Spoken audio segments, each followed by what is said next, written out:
আজকে আমরা যেটা বলবো সেটা হচ্ছে নিরক্ষীয় জলবায়ু অঞ্চল। দেখবি ক্লাস 8 এ তোরা পড়েছিস এবং এই ব্যাপারে তোরা অনেকটা জানিসও।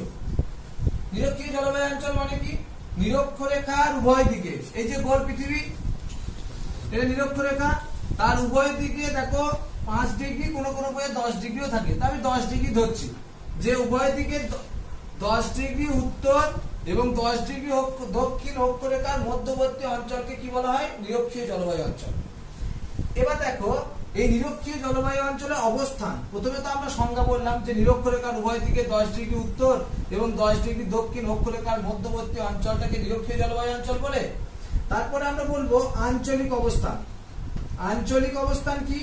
আঞ্চলিক মানে হচ্ছে পৃথিবীর কোন কোন জায়গায় দেখা যায়। তো আমরা দেখো এইটা যদি করি একদম, এই যে এই জায়গাটা, এখানটা দেখো কি রয়েছে, এই দেখো ব্রাজিল, তারপর দেখো কলম্বিয়া, ভেনেজুয়েলা, ইকুয়েডর, এই সকল অঞ্চলে নিরক্ষীয় জলবায়ু দেখা যায়।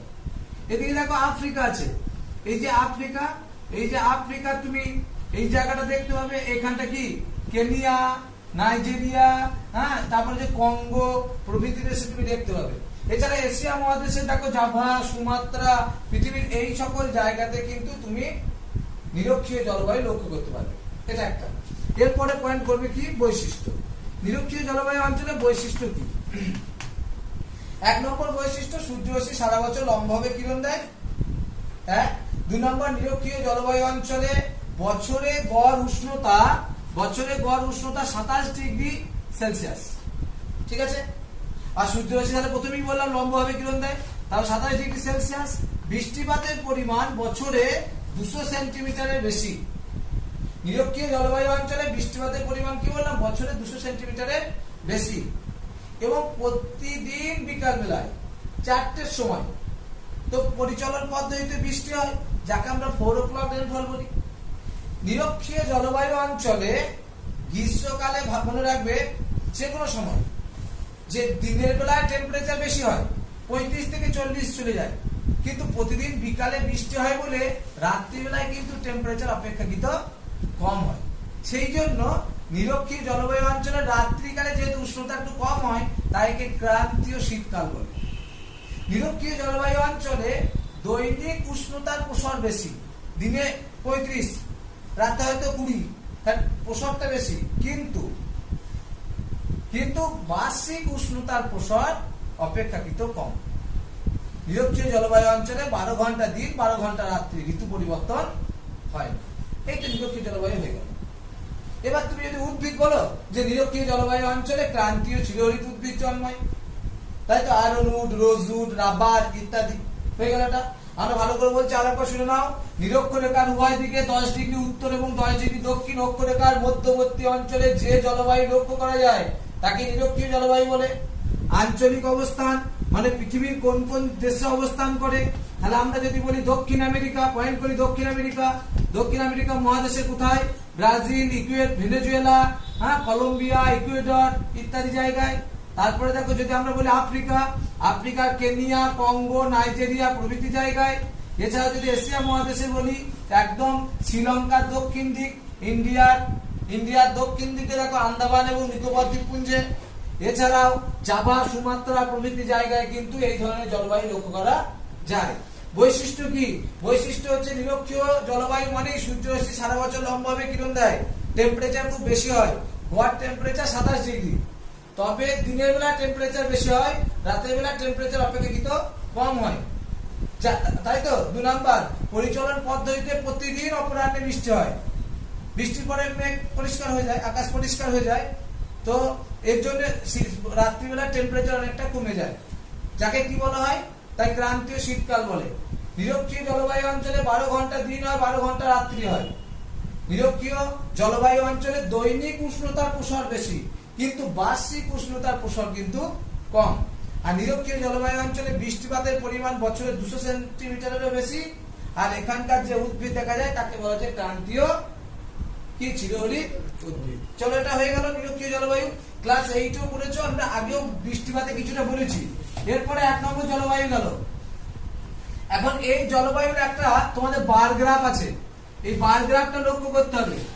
এই বার গ্রাফে 12টা মাস থাকে, মনে করো January, February, March, April, May, June, July, August, September, October, November, December, 12টা মাসে।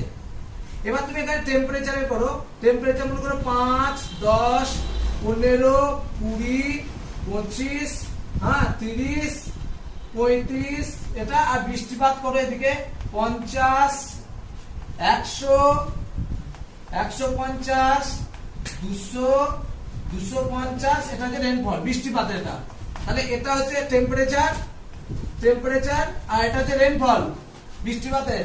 এবার দেখো প্রতিটা মাসে আমি ধরে নিচ্ছি নিরক্ষীয় জলবায়ু অঞ্চল, তো তুমি দেখবে যে গড় টেম্পারেচার 27, তার মানে দেখ এরকম, মানে বাড়া কমা তেমন একটা নেই, এটা একটা। আর বৃষ্টিপাতের লেখচিত্র সেটা দেখো বছরে কোনো মাসেই দেখো খুব একটা কম বেশি, বছরে দেখো খুব যে বৈপরীত্য খুব একটা বাড়া কমা কিছু নেই, সর্বত্রই প্রায় 200 সেন্টিমিটারের কাছাকাছি। এই যে ব্যাপারটা, এটা মনে রাখতে হবে যে টেম্পারেচার এবং রেনফল এই দুটো জিনিসেরই কিন্তু দেখো খুব একটা বাড়ে ওঠানামা করবে না। কি বলতে চাইছি ভালো করে বোঝো, বারের একদিকে উষ্ণতা থাকে, একদিকে বৃষ্টিপাত থাকে, নিচে মাস থাকলো জানুয়ারি, ফেব্রুয়ারি, এরকম মাস থাকলো, মাসের নাম। এবার দেখবো যে এই ছবিতে, গ্রাফে বারের ছবিতে যেখানে দেখবো উষ্ণতার লাইনটা বেশি আপ ডাউন নেই, কারণ নিরক্ষীয় জলবায়ু টেম্পারেচারের পার্থক্য খুব একটা হয় না, তাই উষ্ণতার লাইনটা প্রায় সমান, তাই তো। এবং বৃষ্টিপাতও দেখো খুব একটা তারতম্য হয় না, সারা বছর একই রকম বৃষ্টিপাত হয়। নিরক্ষীয় জলবায়ু তো ঋতু পরিবর্তন তো হয় না, তাই তুমি জানো হয়তো একটু কম হবে মনে করবে, এরকম ভাবার কোনো কারণ নেই, সারা বছরই বৃষ্টিপাত প্রায় একই রকম হয়। তাই বৃষ্টিপাতের এই যে বারের যে লেখচিত্র, তারও কিন্তু উচ্চতা খুব কম বেশি হয় না। এইরকম জলবায়ু কি বলা হচ্ছে নিরক্ষীয় জলবায়ু।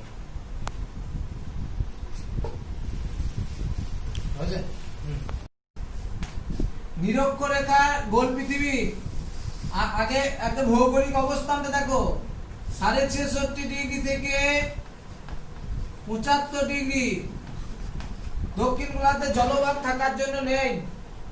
নিরক্ষরেখার উত্তর দিকে 66.5 ডিগ্রি থেকে 75 ডিগ্রি উত্তর অক্ষরেখার মধ্যবর্তী অঞ্চলে যে জলবায়ু বিরাজ করে তাকেই বলা হয় তুন্দ্রা জলবায়ু।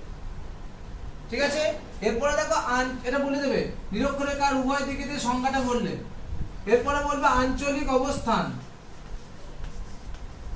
আঞ্চলিক অবস্থান কি? আঞ্চলিক অবস্থান হচ্ছে যে কোন কোন জায়গাতে এটা আছে। একটা হচ্ছে রাশিয়ার উত্তর দিক, আমরা গোটা পৃথিবীটা আংলে বুঝতে পারতে, এই জায়গাটা যদি দক্ষিণ আমেরিকা হয়, হ্যাঁ এই যে এই জায়গাটা উত্তর আমেরিকা, এই জায়গাটা হচ্ছে কানাডা, এই জায়গাটা হচ্ছে নরওয়ে, এখানে আছে দেখো নেদারল্যান্ড, তারপর হচ্ছে দেখো সুইডেন, এই সমস্ত স্ক্যান্ডিনেভিয়ার দেশ, তারপর হচ্ছে রাশিয়ার উত্তর দিক, এই জায়গাগুলিতে তুন্দ্রা জলবায়ু লক্ষ্য করা যায়। কোন কোন দেশে বললাম? একটা হচ্ছে উত্তর আমেরিকা, এটা এটা এটা দক্ষিণ আমেরিকা মনে করো, এটা উত্তর আমেরিকা, উত্তর আমেরিকার উত্তর দিকে, ইউরোপ মহাদেশের উত্তর দিকে এবং রাশিয়ার উত্তর দিকে তুন্দ্রা জলবায়ু দেখতে পাওয়া যায়। তুন্দ্রা জলবায়ু কি বৈশিষ্ট্য? 1 নম্বর বৈশিষ্ট্য হচ্ছে তুন্দ্রা জলবায়ুতে বছরে 8 থেকে 9 মাস কি হয়, বরফে ঢাকা থাকে, উষ্ণতা হিমাঙ্কের নিচে থাকে, -35 ডিগ্রি, -40 ডিগ্রি কাছাকাছি হয়, বছরের 8 থেকে 9 মাস বরফে ঢাকা। 2 নাম্বার কি, স্বল্প গ্রীষ্মকাল, তাই তো 2 থেকে 3 মাস বা 3 থেকে 4 মাস গ্রীষ্মকাল, সেই গ্রীষ্মকালীন সময়ে টেম্পারেচার 10 ডিগ্রি কাছাকাছি হয়। 3 নম্বর বৈশিষ্ট্য, এখানে দেখো বৃষ্টিপাত হয় না বললেই চলে, তবে মাঝে মাঝে তুষারপাত এবং তুষার ঝড় হয়। ঠিক আছে, এই হচ্ছে তুন্দ্রা জলবায়ু অঞ্চলের বৈশিষ্ট্য। আমরা বলবো দেখো ভূমধ্য সাগরীয় জলবায়ু। ভূমধ্য সাগরীয় জলবায়ু আগে বোঝো, এই ছবিটা বোঝো, তাহলে তোমরা নিজেরাই সংজ্ঞা দিতে পারবে। এটা নিরক্ষরেখা তো জানিস, আমি বারবার বলছি, এই 30 ডিগ্রি থেকে 40° অক্ষরেখার মধ্যবর্তী অঞ্চলে, 30° থেকে কত 40°, আবার নিচের দিকে দেখো 30° থেকে 40° অক্ষরেখার মধ্যবর্তী অঞ্চলে। এবার আমরা বলবো কাকে বলে ভূমধ্যসাগরীয় জলবায়ু, কাকে বলে? নিরক্ষরেখার উভয় দিকে 30° থেকে 40° অক্ষরেখার মধ্যবর্তী অঞ্চলে এবং ভূমধ্যসাগরের পাশে যে জলবায়ু লক্ষ্য করা যায় তাকে ভূমধ্যসাগরীয় জলবায়ু বলে। এখন প্রশ্ন হচ্ছে এই ভূমধ্যসাগরীয় জলবায়ু সংজ্ঞা তো বললাম, এই অবস্থানকে ভিত্তি করে সংজ্ঞাটা বলে দিলাম। এবার বলবো আঞ্চলিক অবস্থান।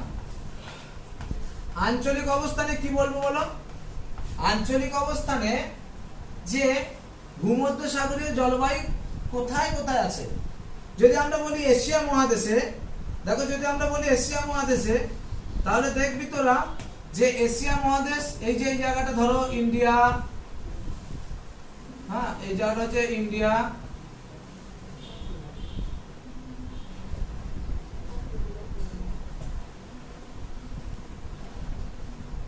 এটা ভূমধ্যসাগর আছে এশিয়া মহাদেশে এইখানটায়, ইসরায়েল, লেবানন এই জায়গাগুলোতে আছে। হ্যাঁ, তারপরে এদিকে উত্তর আমেরিকার পশ্চিমে ক্যালিফোর্নিয়ায় আছে।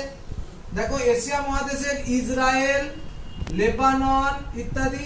2 নম্বর হচ্ছে দেখো উত্তর আমেরিকা মহাদেশের ক্যালিফোর্নিয়া, ঠিক আছে, উত্তর আমেরিকা কোথায়?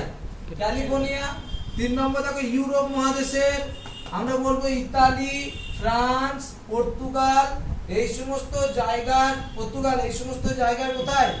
একদম ইত্যাদি দেশের একদম দক্ষিণ দিকে তোমার ভূমধ্যসাগরীয় জলবায়ু লক্ষ্য করা যায়। এবার দেখো এবার বৈশিষ্ট্য। আচ্ছা বৈশিষ্ট্য কি ভূমধ্যসাগরীয় জলবায়ু? প্রথম বৈশিষ্ট্য দেখো, ভূমধ্যসাগরীয় জলবায়ুতে শীতকালে পশ্চিমা বায়ুর ফলে বৃষ্টি হয়, অর্থাৎ গ্রীষ্মকাল শুষ্ক এবং শীতকাল আর্দ্র। ভূমধ্যসাগরীয় কি মৌসুমী বায়ু পুরো উল্টো, মৌসুমী বায়ুতে ছিল গ্রীষ্মকাল আর্দ্র, শীতকাল শুষ্ক। ভূমধ্যসাগরীয়তে কি গ্রীষ্মকাল শুষ্ক, শীতকাল আর্দ্র। 2 নম্বর কি পশ্চিমা বায়ুর কারণে শীতকালে বৃষ্টিপাত হয় 2। 3 নম্বর কি এখানকার উষ্ণতা বছরে 21 থেকে 26। কত উষ্ণতা? 21 থেকে 26। এগুলো বইয়ে একটু এদিক ওদিক থাকবে, ওটা চাপ নেওয়ার কিছু নাই। 21 থেকে 26, 27, 28, 30 চলে যাস না, মোটামুটি 26-এর নিচেই থেকো। 20 থেকে 25 বললেও ক্ষতি নেই। বৃষ্টিপাত 100 নিচে, এখন 100 নিচে কোনো বইয়ে 50 থেকে 100 আছে, কোনো বইয়ে মানে তোমার 35 থেকে 75 আছে। এটা নিয়ে ভাবার কিছু নাই, যেটা একটা বলবি 40 থেকে 70 বলে দিলাম আমরা যে এই ভূমধ্যসাগরীয় জলবায়ুতে বৃষ্টিপাতের পরিমাণ 40 থেকে 70, মধ্যে কথা হচ্ছে 100 থেকে নিচে। ভূমধ্যসাগরীয় জলবায়ুতে সারা বছর রৌদ্রোজ্জ্বল আবহাওয়া বিরাজ করে, সেই কারণে এই জলবায়ুকে পৃথিবীর বিনোদনের জলবায়ু বলা হয়, রিসর্ট ক্লাইমেট বলা হয়। আর ভূমধ্যসাগরীয় জলবায়ু অঞ্চলে উদ্ভিদ কি বিভিন্ন প্রকার, দেখো টক জাতীয় ফল যেগুলো হয়, জলপাই, আঙুর, তাই তো, এই সমস্ত প্রচুর পরিমাণে হয়। ও কক এই সমস্ত গাছ জন্মায়, এগুলো আমরা বলেছি। তাহলে ভূমধ্যসাগরীয় জলবায়ু কি পৃথিবীর উভয় গোলার্ধে 30 থেকে 40° অক্ষরেখার মধ্যবর্তী অঞ্চলে যে যে দেশগুলো অবস্থান করছে সেখানে ভূমধ্যসাগরীয়। কে অবস্থান করছে? এশিয়া মহাদেশের অবস্থান করছে ইসরায়েল, লেবানন। কোথায় অবস্থান করছে? Europe country, Portugal, Spain, France, Italy, Greece, এই সমস্ত দেশের দক্ষিণ দিক। আমরা ম্যাপে পরে দেখাবো ভালো করে। উত্তর আমেরিকার ক্যালিফোর্নিয়া, এই জায়গাগুলো ভূমধ্যসাগরীয় জলবায়ু। কি জলবায়ু বৈশিষ্ট্য? যে এই ভূমধ্যসাগরীয় জলবায়ু অঞ্চলে শীতকালে কি বললাম আর্দ্র, গ্রীষ্মকাল শুষ্ক, শীতকালে পশ্চিমা বায়ুর ফলে বৃষ্টি হয়। 3 নম্বর কি এখানকার বার্ষিক টেম্পারেচার কত বললাম? 20 থেকে 25 বল, 21 থেকে 26 বল, কোনো ব্যাপার নাই, মোটামুটি 27, 28, 30 এর ওদিকে যাস না। বৃষ্টিপাত কত? 50 থেকে 100 বা 40 থেকে 70, যেটা ইচ্ছে একটা বলো। তো এই হচ্ছে বৈশিষ্ট্য। আর উদ্ভিদ তো বলা হলো, এই হচ্ছে ভূমধ্যসাগরীয় জলবায়ু। এবার আমরা যেটা বলবো সেটা হচ্ছে ভূমধ্যসাগরীয় জলবায়ুর অবশ্যই লেখচিত্রটা। দেখো লেখচিত্র অনুশীলনীতে পাবে। লেখচিত্র দেখো আমরা পরপর দেখালাম। এই লেখচিত্র, এইখানে মাস জানুয়ারি, February, March, April, May, June, July, August, September, হ্যাঁ মনে করো 12টা মাস আছে। এখানে মনে করো উষ্ণতা ভাব কোন একটা লেখচিত্রের মাঝের অংশটা এরকম একটু উঁচু। একটু আগে কি বললাম যে যদি কোনো উষ্ণতা লেখচিত্রের মাঝের অংশটা উঁচু হয় তাহলে কি বুঝবে যে এটা পৃথিবীর উত্তর গোলার্ধের মানচিত্র। কি বুঝবি যে এটা পৃথিবীর উত্তর গোলার্ধের মানচিত্র। 2 নাম্বার ক্লু, যদি দেখো জানুয়ারি ফেব্রুয়ারি মাসে এবং ডিসেম্বর মাসে, নভেম্বর এবং ডিসেম্বর মাসে যদি দেখো বৃষ্টিপাতের পরিমাণ বেশি, নভেম্বর এবং ডিসেম্বর মাসে যদি বৃষ্টিপাতের পরিমাণ বেশি, তাহলে তোমরা বুঝবে কি শীতকালে বৃষ্টিপাত হয়। এ তো গেল উত্তর গোলার্ধে। 2 নাম্বার, জানুয়ারি ডিসেম্বরে বৃষ্টি হচ্ছে, তার মানে এখান থেকে তুই কি বুঝবি যে এটা হচ্ছে শীতকালীন বৃষ্টিপাত হয়। কোন জলবায়ুতে? ভূমধ্যসাগরীয় জলবায়ুতে। এটা যেন ছবি দেখে বুঝতে পারো। কিন্তু এই দক্ষিণ গোলার্ধ হয় তখন কি হবে ভালো করে দেখো, তখন এই উষ্ণতার লেখচিত্রটা পুরো উল্টো, ইউটার্ন একদম এরকম হয়ে যাবে। যখন বুঝবি যে এই জায়গাটা আমি আর নোংরা করছি না, ধর এই জায়গাটা করছি, যে উষ্ণতার লেখচিত্রটা এরকম ডাউন, তার মানে বুঝে যাবে যে এটা কিন্তু দক্ষিণ গোলার্ধের মানচিত্র। আর কি ডিসেম্বর, এই জায়গাটা জুন জুলাই আগস্ট মাস ওদের শীতকাল, এই সময় বৃষ্টিটা হয়, তখন বুঝবে যেটা দক্ষিণ গোলার্ধের ভূমধ্যসাগরীয় জলবায়ু। এটাকে বোঝ। যখন উষ্ণতার লেখচিত্র এরকম অবতল প্রকৃতির হবে, তার মানে কি বুঝছিস যে জুন জুলাই আগস্ট এই মাসগুলোতে উষ্ণতা অনেক কম হয়। কোন দেশে? পৃথিবীর কোন গোলার্ধে জুন জুলাই মাসে উষ্ণতা কম হয়? কোন গোলার্ধে? দক্ষিণ গোলার্ধে। তাহলে দক্ষিণ গোলার্ধে বুঝে গেলাম। দক্ষিণ গোলার্ধে আবার জুন জুলাই মাস মনে হচ্ছে তার মানে শীতকাল হয়। এই শীতকালে বৃষ্টিপাত হয় কোন জলবায়ুতে? ভূমধ্যসাগরীয় জলবায়ুতে। তাহলে এটা দক্ষিণ গোলার্ধে ভূমধ্যসাগরীয় জলবায়ু। এইটা কিন্তু বেশি ইম্পর্টেন্ট বোঝার জন্য। অনুশীলনী করতে গিয়ে তোমরা এইটা ফেস করবে। অনুশীলনী করতে গিয়ে ফেস করবে কি যে দেখো এই বার বা লেখচিত্রটা নিচে দেখো 12টা মাস 1 2 3 4 5 6 7 8 9 10 11 12 12টা মাস। এদিকে বললাম টেম্পারেচার, আমি যা হোক একটা ধরে নেই যে এখানে টেম্পারেচার 5 10 15 20 25 30, হ্যাঁ এদিকে বৃষ্টিপাত ধরে নাও তুমি 50 100, আমি ধরে নিচ্ছি এটা 150 200, এটা হয়ে গেল। যখন দেখবে যে উষ্ণতার লেখচিত্রের মধ্যভাগটা উত্তল আকৃতি ভাবে উত্তল ভাবে রয়েছে, যারা যারা শুনছিস মোবাইলে তারা খেয়াল করবি যে ছবিটাও দেখবি বইয়ে, যে যদি কোনো লেখচিত্রের উষ্ণতা লাইনটা যদি মধ্যভাগটা উত্তল প্রকৃতির হয়, তাহলে বুঝবে সেই জলবায়ু হচ্ছে পৃথিবীর উত্তর গোলার্ধে। প্রথমত বুঝবে এটা পৃথিবীর উত্তর গোলার্ধের ম্যাপ। কেন? পৃথিবীর উত্তর গোলার্ধে কোনো একটা অঞ্চলের জলবায়ু, এটা বুঝবে যখন বুঝবে মানচিত্রের মাঝে June April May June July এই সমস্ত মাসের উষ্ণতা বেশি এবং জানুয়ারি ডিসেম্বরে উষ্ণতা কম এবং মধ্যভাগটা উত্তল, তার মানে বুঝবে যে এটি পৃথিবীর উত্তর গোলার্ধের কোন একটা জলবায়ু লেখচিত্র। এটা 1 নম্বর ক্লু।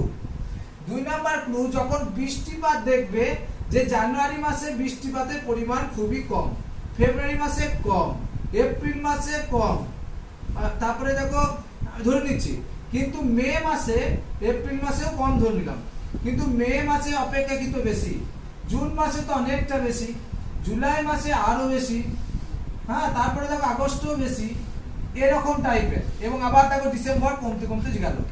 তখন তুমি এটা কোন ধরনের জলবায়ু বুঝবে? এক তো এটা দেখে বুঝলি উত্তর গোলার্ধের ম্যাপ। 2 নম্বর দেখছি যে মে জুন মাসে বৃষ্টিপাতের পরিমাণটা বেশি, তার মানে চোখ বুঝে ভাববে যে মে জুন জুলাই মাসে যখন জুন জুলাই আগস্ট সেপ্টেম্বর মাসে যখন বুঝবে যে বৃষ্টিপাতের লেখচিত্রগুলো অনেকটা হাইটে বেশি, তাহলে এটা মৌসুমী জলবায়ুর অন্তর্গত বা মৌসুমী জলবায়ু লেখচিত্র। সিম্পল, খুব ভালো হচ্ছে না? সেটা হচ্ছে ক্রান্তীয় মৌসুমী জলবায়ু। ক্রান্তীয় মৌসুমী জলবায়ু। কথা বলবি না। ক্রান্তীয় মৌসুমী জলবায়ু যে জলবায়ু অঞ্চলে আমরা বাস করি। এখন কাকে বলে? দেখো প্রথমেই আমরা বলবো যে নিরক্ষরেখার উভয় দিকে 10 ডিগ্রি তো আগের বারে হয়ে গেছে। এবার বলবো 10 ডিগ্রি থেকে 30 ডিগ্রি অক্ষরেখার মধ্যবর্তী অঞ্চলে যে জলবায়ু বিরাজ করে তাকে বলা হচ্ছে কি?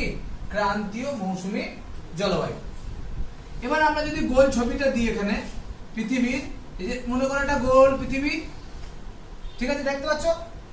এবার তুমি এটা তো নিরক্ষরেখা জানো, এটা আমার আর প্রয়োজন নাই। এই মাঝের এই যে জলবায়ুটা তো নিরক্ষীয় জলবায়ু, এটা তো আগেই হয়ে গেছে।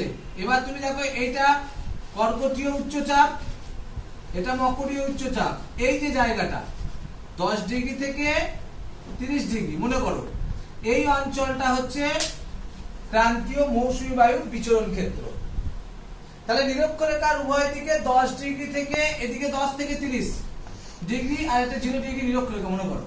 10 ডিগ্রি থেকে 30 ডিগ্রি অক্ষরেখার মধ্যে যে জলবায়ু বিরাজ করে তাকে ক্রান্তীয় মৌসুমী জলবায়ু বলে। তবে এই উত্তর গোলার্ধটাই বেশি স্পষ্ট। এবং অবস্থান মানে এই মৌসুমী জলবায়ু কোথায় দেখা যায়? এক তো বলবো মৌসুমী বায়ু দেখা যায় আমাদের, দেখো ইন্ডিয়া এখানটা রয়েছে, এই যে 10 থেকে, তার মানে এখানে আমাদের ইন্ডিয়াও পড়বে। এখানে দেখো ইন্ডিয়া, বাংলাদেশ, এই সমস্ত জায়গাগুলো, পাকিস্তান, হ্যাঁ, এই অঞ্চলগুলোতে কিন্তু মৌসুমী জলবায়ু তুমি লক্ষ্য করবে। 1 2 নাম্বার দেখো যদি উত্তর আমেরিকা মহাদেশ যাও তাহলে দেখো মেক্সিকো, হ্যাঁ, তারপরে এই সমস্ত দেশে কিন্তু তুমি মৌসুমী জলবায়ু লক্ষ্য করবে। এবার দেখো মৌসুমী জলবায়ু কি বৈশিষ্ট্য। দেখো 1 নম্বর বৈশিষ্ট্য, আমরা তো এই জলবায়ু অঞ্চলে বাস করি। এখানকার গড় উষ্ণতা থাকে কত? 30 ডিগ্রি থেকে 35 ডিগ্রি, ঠিক আছে। মৌসুমী জলবায়ু মানে আমরা যেটাই বাস করি সেখানকার গড় টেম্পারেচার কত? 30 থেকে 35 ডিগ্রি। 1 2 নাম্বার দেখো এখানে বৃষ্টিপাতের পরিমাণ 100 থেকে 200 সেন্টিমিটার, ঠিক আছে, আমাদের এখানে 100 থেকে 200 সেন্টিমিটার। 3 নম্বর কি বৈশিষ্ট্য? 3 নম্বর দেখো গ্রীষ্মকাল আর্দ্র। আমাদের এখানে কি বাতাস, এই যে গ্রীষ্মকাল দেখো আর্দ্রতা বেশি নয়, বাতাসে দেখো জলীয় বাষ্পের পরিমাণ বেশি, আর্দ্রতা বেশি। আর শীতকাল কি? শুষ্ক। আর্দ্রতা বেশি বলতে ঘাম হচ্ছে কেন না? বাতাসের আর্দ্রতা বেশি, আর একটা হচ্ছে শীতকাল শুষ্ক। এটা আমাদের মৌসুমী জলবায়ু বৈশিষ্ট্য। 4 নম্বর কি বৈশিষ্ট্য? তাহলে মৌসুমী বায়ু খামখেয়ালিপনা। মৌসুমী বায়ুর জন্য বৃষ্টি হয়। কখনো মৌসুমী বায়ু যদি বেশি টাইম ধরে থাকে তাহলে কি হয়? বন্যা হয়। মৌসুমী বায়ু যদি স্বল্পস্থায়ী হয় তাহলে কি হবে? সে বছর খরা হবে। এই তো হচ্ছে মৌসুমী জলবায়ু।